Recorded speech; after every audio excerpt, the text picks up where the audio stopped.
Buzzing stock खास पेशकश हमारी, जिसमें हम बात करते हैं खबरों वाले शेयरों की, खबरों के चलते जहां हो रहा है एक्शन, क्या होना चाहिए, आपका रिएक्शन, ये बताएंगे अरुण जी। खबर बताएंगे हम और निर्णय क्या लेना है ये करेंगे आप निर्णय विश्लेषण को सुनने के बाद। तो चलिए एक एक करके जरा कंपनियां लेकर के आते हैं और सबसे पहले कंपनी नहीं पूरा सेक्टर ही उठा करके ले आइए, और वो है एफएमसीजी।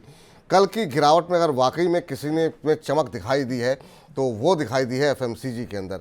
एमके ने कई जो है एफएमसीजी कंपनियों की रेटिंग और लक्ष्य दोनों में बढ़ोतरी की है, और मानसून बेहतर रहने, ग्रामीण मांग बढ़ने की उम्मीद से रेटिंग में बढ़ोतरी यहाँ पर की गई है एफएमसीजी शेयरों की। और नई सरकार का जो बजट होगा उसमें ये कोशिश की, इसमें ये उम्मीद की जा रही है शायद लोक लुभावन बजट रहे, जिससे कि रूरल डिमांड जो है वो और ज़्यादा बढ़ती हुई दिखाई दे। उसका भी असर हमने देखा कि यहाँ पर जो है रेटिंग बढ़ाने में देखने को मिला है। एचयूएल के ऊपर बाय रेटिंग के साथ लक्ष्य को बढ़ा करके अब 2900 रुपये पर शेयर कर दिया गया है। वहीं नेस्ले की रेटिंग रेड्यूस से बढ़ा करके ऐड कर दी गई है। तो ये जो डेवलपमेंट हुआ है ना वो एफएमसीजी के अंदर, उसकी वजह से आज कोई भी एफएमसीजी का शेयर आप उठा लीजिए, उस सब में तेज़ी है। HUL 6%, Nestle 3%, Bikaji food 5%, Emami के अंदर देखें तो वहाँ पर 12%, ब्रिटानिया 5.60%। ये जो री रेटिंग होती हुई इस सेक्टर की दिखाई दे रही है, और ख़ासतौर से अच्छे मानसून की भी बात जो है निकल करके आ रही है। मैं चाहूँगा अगर 2-3 शेयरों पे अगर आपकी टिप्पणी हो जाए, क्योंकि एचयूएल, आईटीसी, इमामी सब चल रहे हैं सर इस समय। क्या ये वक्त है ऐसा कि यहाँ पर जब पोर्टफोलियो में अगर हम बदलाव कुछ कर रहे हैं तो कुछ शेयर एफएमसीजी के शामिल किए जाएं? बिल्कुल जी, एज ए डिस्क्लेमर बता दूं, कल हमने गोदरेज सीपी और ब्रिटानिया दोनों रिकमेंड किए थे, क्योंकि ट्रेडिंग तो करवाना था किसी रोज ट्रेडिंग के लिए हमारे पास आते रहते हैं, तो सेफ बेट के हिसाब से और जो हिसाब से गवर्नमेंट कोलेक्शन की बन रही थी वो हिसाब से ब्रिटानिया और दूसरा एक स्टॉक में हमने रिकमेंड किया था। तो मुझे लग रहा है आज भी हमने एक स्टॉक रिकमेंड किया है, एशियन पेंट्स इसी सेक्टर में है और ऑलमोस्ट डायरेक्टली एफएमसीजी में नहीं है पर कंज्यूमर ड्यूरेबल्स आप मान के चल सकते हैं। तो डेफिनेटली एड ऑन करना चाहिए एफएमसीजी, कंज्यूमर ड्यूरेबल्स, इवन मुझे लग रहा है आईटी स्टॉक्स भी अपने बॉटम के आसपास है, तो इनको भी जरूर अपने रेडार पर रखें। स्टॉक स्पेसिफिक बात करें तो ब्रिटानिया और मुझे लग रहा है एशियन पेंट्स, ये दोनों स्टॉक अभी भी बाय करके चल सकते हैं। दोनों में मुझे लग रहा है अच्छा पोटेंशियल है। इवन गोदरेज कंज्यूमर जो हमने कल रिकमेंड किया वो भी अगर नीचे मिलता है तो वहां पे भी लॉन्ग पोजीशन बना के चल सकते हैं। ब्रिटानिया आपने कहा खरीदारी करने के लिए आज 3.25% ऊपर है, 5490 का लेवल, क्या टारगेट है यहाँ पे सर? बिल्कुल जी, हमने इसको लॉन्ग टर्म में दिया था, ऑलमोस्ट हमने 52-50 के आसपास इसको रिकमेंड किया था। उसका टारगेट वैसे आज आ चुका है, पर मुझे लग रहा है डेफिनेटली ये स्टॉक आपको 6000 के पार वापस आ जाता हुआ नजर आएगा। तो थोड़ा एक महीने का व्यू लेकर चले, अच्छा स्टॉक लग रहा है और 5490 के आसपास चल रहा है। ये स्टॉक मुझे लग रहा है धीरे धीरे 6000 के आसपास जा सकता है, तो इसको बाय करके चल सकते हैं। ठीक सर, चूंकि बहुत सारे लोगों के सवाल थे आपके सामने भी मैंने रखे कि कोई एक शेयर बता दीजिए, 4 शेयर बता दीजिए। एक तो ब्रिटानिया हो गया, मान लीजिए अगर एफएमसीजी में 2-3 कंपनी आपने और नाम लिए थे, जरा एक बार फिर से अगर आप दोहरा दें उन कंपनियों के नाम, तो हमारे दर्शक भी नोट करते रहते हैं, तो वो कम से कम अपना जब भी पोर्टफोलियो बनाएंगे तो वो नोट करके लॉन्ग टर्म के लिए अपना एक पोर्टफोलियो बिल्डअप कर सकते हैं। एक जी जी सर, ब्रिटानिया और बिल्कुल जी, शॉर्ट टर्म में अगर आपको बजट तक बाई करना है तो अगेन मैं रिपीट कर देता हूं, ब्रिटानिया जरूर बाई करें, ब्रिटानिया को अपने पोर्टफोलियो में रखें। सेकंड, एशियन पेंट्स को जरूर अपने पोर्टफोलियो में रखें। एशियन पेंट्स में मुझे लग रहा है एक अच्छा मोमेंटम आपको देखने को मिल सकता है। थर्ड, गोदरेज कंज्यूमर प्रोडक्ट्स, मैंने ऑलरेडी कहा ये स्टॉक अपने ऑल टाइम हाइस के पास है। ये स्टॉक भी काफी अच्छा करंट लेवल से कर सकता है। एक अगर अदर देन थीम में आपको बाई करना है और थोड़ा मतलब आपको अगर मोमेंटम के लिए बाई करना है तो मुझे लग रहा है बजाज ऑटो भी एक अच्छा स्टॉक है।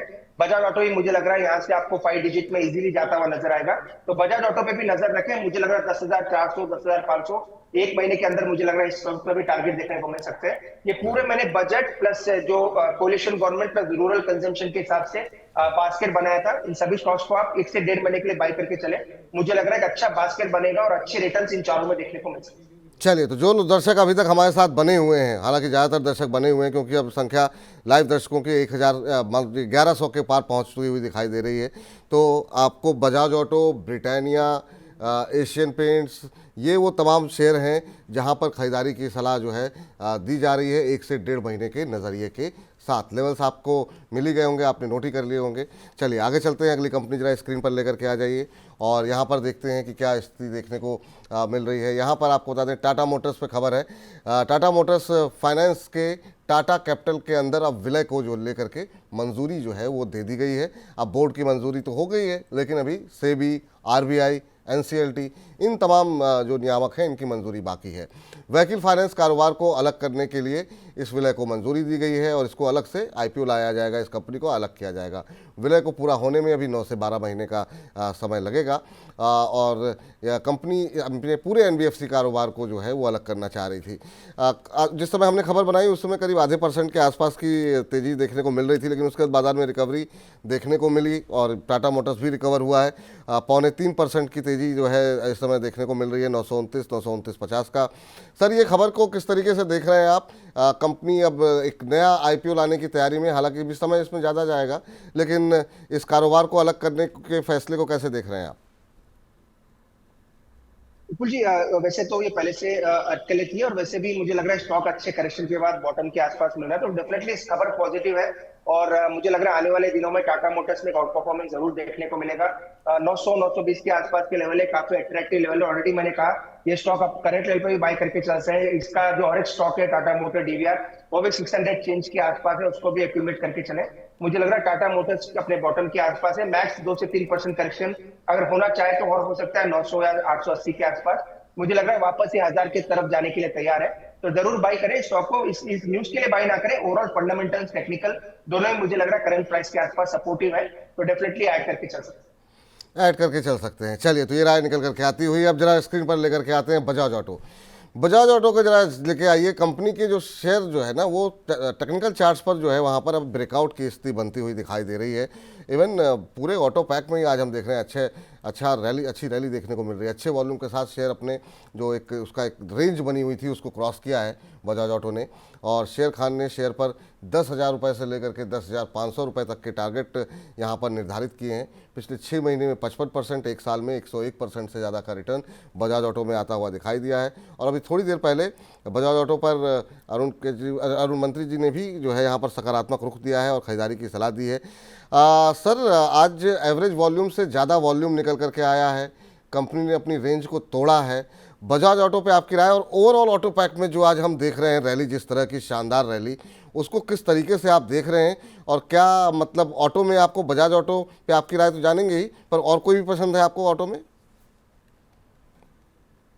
विपुल जी, अगेन इस पर भी हमने सुबह एक बास्केट तैयार किया पर रिलीज नहीं कर पाए क्योंकि प्राइसेस काफी हैपजार्ड मैनर से ट्रेड कर रहे थे। प्योरली अगर ऑटो की बात करें तो बजाज ऑटो, हीरो मोटो, इवन M&M और बालकृष्ण इंडस्ट्रीज, ये 4 स्टॉक हमने आज इसका एक बास्केट बनाया था। रिलीज नहीं किया था पर हमने बना के रखा था। उसमें बजाज ऑटो हमने डेफिनेटली बाई के लिए रिलीज किया है। 10,500 तक के टारगेट्स आपको बजाज ऑटो में देखने को मिल सकते हैं। सेकंड स्टॉक इसी स्पेस में रहना है तो मुझे लग रहा है M&M एक अच्छा बेट हो सकता है। M&M, इवन हीरो मोटो, ये तीनों स्टॉक्स मुझे लग रहा है काफी अच्छा कर सकते हैं। चौथा, अगर कोई रिस्क लेना चाहता है तो मिड कैप में बालकृष्ण इंडस्ट्रीज भी मुझे लग रहा है वहां से एक अच्छा मोमेंटम आपको आता हुआ नजर आएगा।